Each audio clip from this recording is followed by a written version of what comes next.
नमस्कार, good morning. आप देख रहे हैं बिहार प्रादेशिक समाचार में आपके साथ राज भाई। आज तारीख 14 मई दिन मंगलवार। चलिए जानते हैं बिहार के सभी जिला के सुबह से लेकर शाम तक की तमाम प्रमुख बड़ी खबर को, यानी आज बिहार के ताजा समाचार को। सबसे पहले देखिए, कल बिहार बेतिया जिले के अंदर बच्चों से भरी स्कूली बस पलट गई। बेतिया के अंदर कल एक प्राइवेट स्कूलों के बस रोड पर साइड लेने के दौरान पलट गई। घटना मनुआपुर थाना क्षेत्र का बताया जा रहा है कि इस घटना के दौरान बस में कुल 10 बच्चे सवार थे। इस घटना के अंदर एक बच्चे को हल्की चोट आई है, बाकी सभी बच्चे सुरक्षित हैं। घायल बच्चा का इलाज स्थानीय स्तर पर चल रहा है, उनकी स्थिति लगभग ठीक बताई जा रही है। और बिहार के सदर अस्पतालों में इलाज के लिए नहीं काटना होगा पर्चा। देखिए, बिहार के किशनगंज जिले के सभी सरकारी अस्पतालों में अब आपको इलाज के लिए पर्चा काटने के लिए काउंटर पर लंबे लाइन से छुटकारा मिलेगा। स्वास्थ्य विभाग द्वारा अस्पतालों में एक QR कोड लगाया गया है, जिसको आप मोबाइल फोन में स्कैन करके आसानी से इलाज करा सकते हैं। अब सरकारी अस्पतालों में भीड़ नहीं लगेगा, साथ ही अब मरीजों का इलाज बेहतर ढंग से किया जाएगा। छीटपुट हिंसा के बीच बिहार में चौथे चरण का मतदान संपन्न। लोकसभा चुनाव के चौथे चरण के तहत कल 5 लोकसभा सीटों पर मतदान संपन्न हुआ। वोटिंग सुबह 7 बजे से शाम 6 बजे तक हुई। मुंगेर, बेगूसराय, उजियारपुर, समस्तीपुर और दरभंगा में चुनाव हुआ। चौथे चरण के तहत बिहार के 5 लोकसभा सीटों के अंदर कुल 55 प्रत्याशी थे। इनमें से 4 महिला उम्मीदवार थी। राष्ट्रीय और क्षेत्रीय पार्टी के 14 प्रत्याशी, 20 राजनीतिक प्रत्याशी भी भाग आजमा रहे थे। कुल 21 प्रत्याशी निर्दलीय किस्मत आजमा रहे थे। वहीं 2019 के मुकाबले इस बार लोकसभा चुनाव में 2.3% कम मतदान हुआ। मुंगेर जिले के अंदर 51% मतदान हुआ, दरभंगा के अंदर 54%, समस्तीपुर के अंदर 56% और बेगूसराय में 54% मतदान हुआ। बिहार में चौथे चरण के अंदर लगभग शांतिपूर्वक ही मतदान हुआ, लेकिन कुछ छिटपुट जगह पर हल्की फुल्की हिंसा भी हुई। बेगूसराय के वरौनी पंचायत के 2 में वोट देने के बाद एक शख्स की मौत हो गई। मुंगेर जिले के अंदर भी पोलिंग से पहले पीठासीन एक पदाधिकारी की हार्ट अटैक से मौत हो गई। हालांकि लोकसभा चुनाव के चौथे चरण के तहत बिहार के कई जगह पर वोटर्स में काफी उत्साह नजर आया। युवा वोटर से लेकर बुजुर्गों ने भी बढ़ चढ़ के हिस्सा लिया। हद तो तब हो गई, दरभंगा जिले के अंदर एक बीमार महिला को खाट पर लेकर के मतदान कराने पहुंचे। वहीं कई जगह पर दिव्यांगजन भी व्हील चेयर लेकर के मतदान करने पहुंचे। और खबर है सुपौल जिले से हड़ताल के 5वें दिन भी जमकर हुआ हंगामा। देखिए, सुपौल जिले के नगर पंचायत के अंदर अभी सफाई कर्मी जमकर हड़ताल कर रहे हैं। कल वे 80 के संख्या में सफाई कर्मी ने अपने बाल बच्चे महिलाएं के साथ पंचायत निर्मली कार्यालय पहुंच गए और कार्यालय का घेराव करके जमकर बवाल काट। इसके बाद सुपौल जिले के अंदर नए सफाई कर्मी के साथ जिले में साफ सफाई शुरू हो गई। और खबर है कक्षा 9वीं और 11वीं की विशेष परीक्षा 16 मई से शुरू, जारी हुआ शेड्यूल। देखिए, बिहार के सरकारी स्कूलों में 9वीं और 11वीं में पढ़ने वाले विद्यार्थियों के लिए एक विशेष परीक्षा का आयोजन किया गया है। परीक्षा 16 मई से लिया जाएगा। बिहार विद्यालय परीक्षा समिति द्वारा विशेष परीक्षा कार्यक्रम का आयोजन किया गया है। 2 पाली के अंदर आयोजित की गई परीक्षा 9वीं कक्षा की पहली पाली सुबह 9:30 बजे से 11 बजे तक का होगा, जबकि दूसरी पाली सुबह दोपहर 2 बजे से शाम 4:45 तक का होगा। वहीं 11वीं कक्षा की पहली पाली के अंदर सुबह 10 बजे से दोपहर 1 बजे तक होगा तथा दूसरी पाली दोपहर 2 बजे से शाम 5 बजे तक होगा।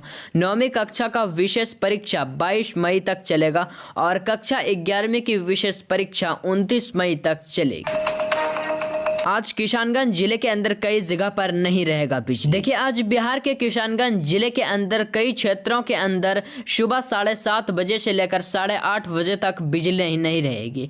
वहीं शाम 8:30 बजे से 9:30 बजे तक बिजली आपूर्ति बाधित रहेगा। मतलब जर्जर तार वगैरह को बदला जाएगा, टूटे फूटे तार को बदला जाएगा, इसलिए आज लाइट नहीं रहेगा। वहीं आज राजधानी पटना के अंदर भी अशोक राजपाथ, हनुमान नगर के तरफ 3 घंटे तक सुबह बिजली ठप रहेगी। बिहार दौरे के दूसरे दिन कल सोमवार को पीएम नरेंद्र मोदी ने हाजीपुर, मुजफ्फरपुर और छपरा के सारण में जनसभा किया। इस दौरान उन्होंने कांग्रेस, आरजेडी और पाकिस्तान पर जमकर हमला बोला। हाजीपुर में पीएम नरेंद्र मोदी ने चिराग पासवान के लिए वोट मांगा। उन्होंने कहा, रामविलास पासवान जी को जितने वोट मिलते थे उससे ज्यादा चिराग पासवान को मिलना चाहिए। उनसे ज्यादा वोट मिलेंगे तभी रामविलास पासवान जी की आत्मा को शांति मिलेगी। हाजीपुर में जनसभा को संबोधित करते हुए पीएम नरेंद्र मोदी ने कहा, पाकिस्तान के पास चूड़ियां नहीं हैं, हम पहना देंगे। पीएम मोदी ने हाजीपुर में भाषण देते हुए कहा, अरे भाई, पाकिस्तान ने चूड़ियां नहीं पहनी हैं, हम पहना देंगे। उनको आटा भी चाहिए, बिजली भी नहीं है। हम सबको मालूम नहीं है कि उनके पास चूड़ियां भी नहीं है। हाजीपुर में जनसभा को संबोधित करने के बाद पीएम नरेंद्र मोदी मुजफ्फरपुर पहुंचे। मुजफ्फरपुर के अंदर भी उन्होंने जनसभा को संबोधित किया। मुजफ्फरपुर में कांग्रेस को घेरते हुए पीएम नरेंद्र मोदी ने कहा, आप अपने मोहल्ले में ढीला पुलिस वाला पसंद करते हैं क्या? ढीला टीचर पसंद करते हैं क्या? फिर देश को प्रधानमंत्री मजबूत होना चाहिए या नहीं? डरपोक पीएम देश चला सकता है क्या? देश कांग्रेस जैसी डरपोक और कमजोर सरकार नहीं चला सकता। वहीं फिर छपरा पहुंचने के दौरान पीएम नरेंद्र मोदी को छपरा के महिला बीजेपी उम्मीदवार पीएम को देखकर रो पड़े। ये महिला उम्मीदवार प्रधानमंत्री के स्वागत करने आए थे। एक महिला उम्मीदवार ने कहा, मेरा आज सपना पूरा हो गया। पीएम नरेंद्र मोदी ने उनके सिर पर हाथ रखा और प्रणाम कर आगे निकल गए। छपरा जिले के अंदर पीएम ने सभा को संबोधित करते हुए आरजेडी को निशाने पर लिया। आरजेडी को निशाना पर लेते हुए पीएम ने जंगल राज का याद दिलाया। साथ ही उनके द्वारा मिलने वाली कई उपलब्धियां भी गिनाई।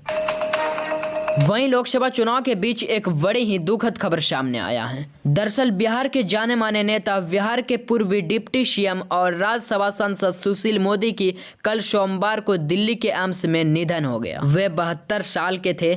बीते कुछ समय से गले के कैंसर से पीड़ित थे। उनके निधन की जानकारी बिहार के उप मुख्यमंत्री विजय कुमार सिन्हा ने अपने सोशल मीडिया पर दी। 33 साल का उनका ये राजनीतिक का सफर रहा। बिहार के मुख्यमंत्री नीतीश कुमार के साथ उनके अलग की रहा करती थी। शायद आप में से अधिकतर लोग इन्हें जानते होंगे। बिहार के कई बार उप मुख्यमंत्री भी रह चुके हैं। भागलपुर से यह सांसद भी रह चुके हैं। कल दिल्ली के एम्स में उन्होंने 72 साल के अंदर आखिरी सांस ली। लगभग 3 महीने से गले के कैंसर से पीड़ित। बिहार के सभी नेता इन्हें श्रद्धांजलि अर्पित कर रहे हैं। तो राज न्यूज बिहार की तरफ से भी सुशील मोदी को विनम्र श्रद्धांजलि। बिहार के सरकारी स्कूल के समय सारणी में हुआ बदलाव। शिक्षा विभाग द्वारा एक बार फिर से समय सारणी में बड़ा बदलाव किया गया है। आगामी 16 मई से सीतामढ़ी के सभी प्रारंभिक, माध्यमिक और उच्च माध्यमिक विद्यालय सुबह 6 बजे से दोपहर 1:30 बजे तक चलेगा। बिहार शिक्षा विभाग के माध्यमिक शिक्षा निर्देशक द्वारा पत्र जारी करके इस बात की जानकारी दी गई। और खबर है, बारिश नहीं होने की वजह से आम की फसल को नुकसान, तेजी ला सकता है इस बार आम। बिहार में मौसम की करवट ने आम के किसानों को परेशानी में डाल दिया है। बिहार के विभिन्न जिला के अंदर आम के किसानों को बेरुख मौसम का मार झेलना पड़ रहा है। आम का फल सही नहीं आने से किसान चिंतित हैं। बिहार के कई इलाकों के अंदर इस बार आम का पैदावार काफी कम हुआ है। किसानों का कहना है कि हम कर्ज लेकर के आम का फसल तैयार करने में लगे थे, लेकिन इस बार निराश हाथ लगी है। किसानों की परेशानी और बढ़ गई हैं। सही समय पर बारिश नहीं होने की वजह से इस बार पैदावार ठीक नहीं हुआ है।